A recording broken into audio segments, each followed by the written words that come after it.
Welcome back. In this video, we are going to see how to animate our character. So first things first, select our hyper casual character, so the running version maybe, and drop it in the hierarchy. Okay, now you can see that it's huge. So let's scale it down. But first, let's create a new 3D object, capsule. Okay, this will give us the intended size. All right, so in the scene view, you can see that we can rotate weirdly here. I want to be able to rotate around the capsule. So for that, we need to click on the small box at the top right of the screen. Perfect. We just now turn into isometric view. We were in perspective view, if you want the terminology. All right, so now we can select our character in the hierarchy and diminish its size. So let's say 0.01, 0.01, and 0.01 on the z-axis too. Perfect. The size is now pretty much the size of a capsule. So we can delete our capsule. Nice. Now we want to add animations to our character.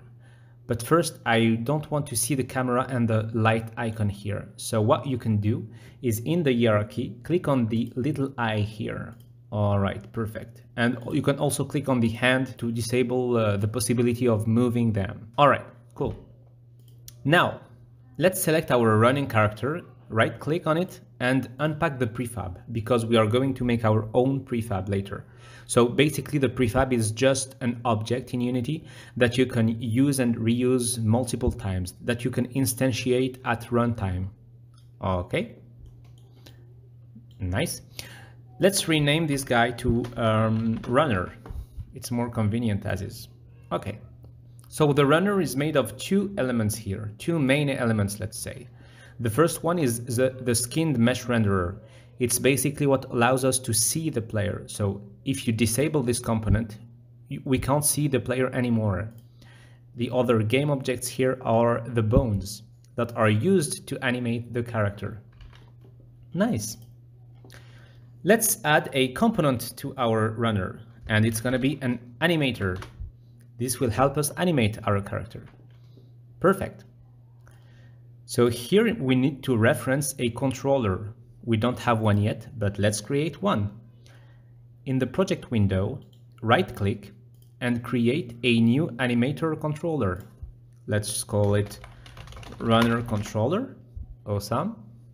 Then we can select our runner, drag the runner controller and drop it in the controller property. Perfect. We've done half of the work here, maybe more than half, actually. Okay, let's open the runner controller here. Double click on it, and we have this beautiful window that you can pan and move and zoom in and zoom out. So this is basically the place where you want to add all your animations and set up their logic. Okay, so I'm going to develop these two models here. Select the first animation and the second one and click Ctrl D. This will duplicate our animations and will help us read and write them if you want to edit them and so on. Okay. Now we want to add these two animations to our animator controller. So the easiest thing to do is to drag them and drop them into the animator. Perfect. So now you can spot a difference between the two animations here. One is gray and one is orange. Orange means that this is the layer state of the animator. So whenever you press play, it's going to play the breathing idle. So let's check now. Let's open our scene. Let's hit play. Okay, and in the game scene, of course, we can see it. But if you click on the scene window, you can see that the player is animating, but it stopped. And this is an issue. We want the animation to loop.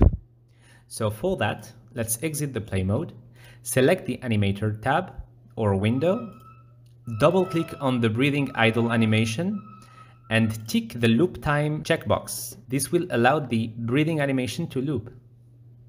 So let's hit play and go to the scene window again. And now we can see that the animation is looping. Perfect. This is exactly what we want. Then we can try again with the running animation. So to set the running animation as the default layer, we are going to right click on it and we're going to select set as layer default state. All right, you can see that it turned to orange. So let's hit play.